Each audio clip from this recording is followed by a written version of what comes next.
मिरज मतदारसंघात विकास कामांची मोठी लाट, आमदार खाडेंची प्रेस। देशात पेट्रोल, डिझेल आणि गॅसची कोणतीही टंचाई नसून भारताकडे इंधनाचा पुरेसा साठा उपलब्ध आहे असे सांगत आमदार सुरेश खाडे यांनी पंतप्रधान नरेंद्र मोदी यांचे आभार मानले। देशातील नागरिकांना इंधन आणि गॅस पुरवठ्याबाबत कोणतीही अडचण निर्माण होणार नसल्याचे त्यांनी स्पष्ट केले। यावेळी आमदार खाडे यांनी मिरज मतदारसंघासाठी मंजूर झालेल्या विविध विकास कामांचा तपशील जाहीर केला। मार्च 2026च्या अर्थसंकल्पातून मिरज मतदारसंघातील राज्यमार्ग SH आणि ग्रामीण भागातील प्रमुख जिल्हा मार्ग MDR रस्त्यांचे रुंदीकरण आणि सुधारणा करण्यासाठी रुपये 25 कोटींचा निधी मंजूर करण्यात आल्याची माहिती त्यांनी दिली। तसेच मौजे लिंगणूर येथील श्री यल्लम्मादेवी मंदिर देवस्थान परिसरात भक्तांसाठी भक्तनिवास, तळमजला आणि पहिला मजला, सभामंडप, toilet block, paving block, concrete रस्ते आणि विद्युत रोषणाई आदी कामांसाठी रुपये 2,95,25,407 रुपये इतका निधी मंजूर करण्यात आला आहे। हा निधी ग्रामविकास विभागाच्या दिनांक 16 मार्च 2026 रोजीच्या शासन निर्णयानुसार मंजूर झाला असल्याचे त्यांनी सांगितले। याचबरोबर मिरज शहरातील किसान चौक येथे 100 खाटांचे महिला आणि नवजात शिशु रुग्णालय उभारण्यासाठी रुपये 46,73,76,731 इतक्या निधीला प्रशासकीय मान्यता देण्यात आली आहे। सार्वजनिक आरोग्य विभागाच्या दिनांक 19 जुलै 2022च्या शासन निर्णयानुसार हा निधी मंजूर झाला होता। मात्र दिनांक 29 मे 2025 रोजी कार्यारंभ आदेश न झालेल्या कामांना स्थगिती देण्यात आली होती। त्यानंतर दिनांक 3 जून 2025 रोजी शासनाकडे कार्यारंभ आदेशासाठी सादर केलेल्या निविदा स्वीकारण्यात आल्या। तसेच दिनांक 24 मार्च 2026 रोजी सार्वजनिक आरोग्य मंत्री प्रकाश आंबेडकर यांच्याशी चर्चा झाल्यानंतरच लवकरच स्थगिती उठवून कामाला सुरुवात होईल असे आश्वासन मिळाल्याचे आमदार खाडे यांनी सांगितले।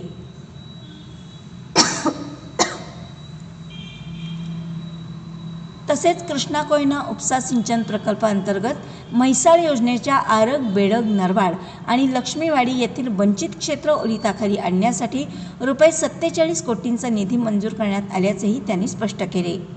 आमदार सुरेश खाडे यांनी सांगितले की मिरज मतदारसंघातील रस्ते, आरोग्य, धार्मिक पर्यटन आणि सिंचन या 4 महत्त्वाच्या क्षेत्रांमध्ये मोठ्या प्रमाणावर निधी आणण्यात यश मिळाले असून यामुळे ग्रामीण आणि शहरी भागातील विकास कामांना मोठी चालना मिळणार आहे। भारताला मोठा दिलासा दिला। एकीकडे विविध जन्य परिस्थितीमध्ये संपूर्ण जग महागाईने उघडणार आहे, मात्र तरी भारतीय इंधन दर नियंत्रणात राहतील असा प्रयत्न मोदी साहेबांनी केला।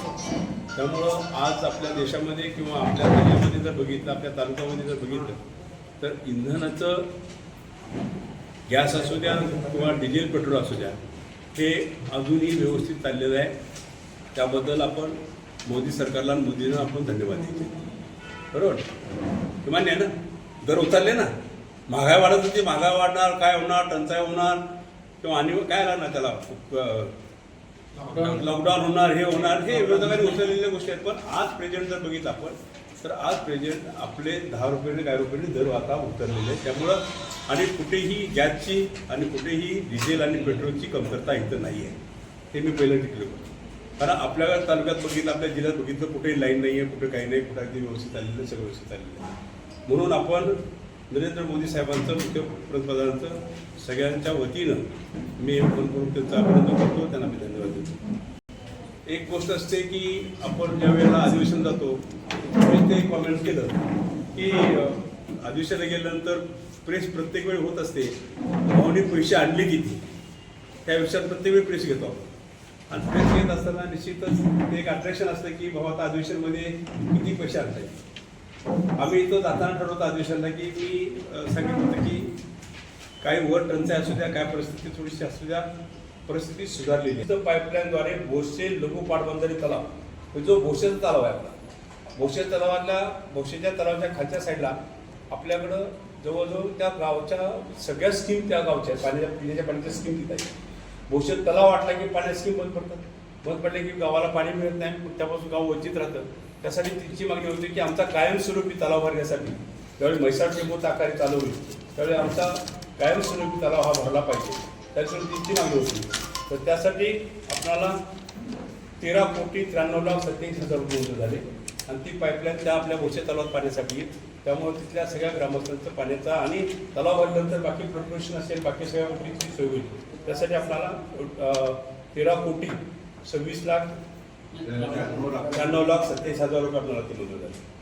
मालवाड, टाकळी, बोलवाड, बेडग, नरवाड, म्हैसाळ, वड्डी ही 7 गावं आपल्या धडक योजनेमध्ये होती. धडक योजना माहिती आहे ना? एक सांगली कारखान्यानं धडक योजना तयार केली.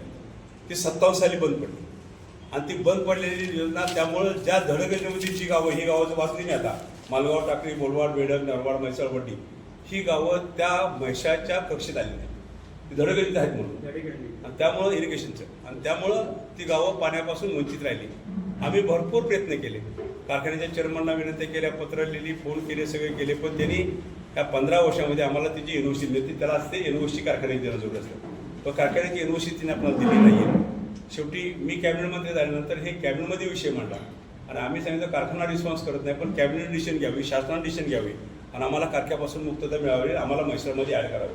तर त्यामुळे आपणाला त्यांनी ते ॲड केलं, त्यांनी त्यावेळी डिसिजन घेतलं, सगळं घेतलं आणि त्यावेळी जी आर काढला गेला की हे धडक योजनेमधून बाजूला सारून म्हैसाळ योजनेमध्ये ॲड करण्यासाठी सर्वे, आणि त्याच्यासाठी सर्वे आता चालू झाला. त्यासाठी 84,31,000 इतका निधी ताबडतोब उपलब्ध झाला.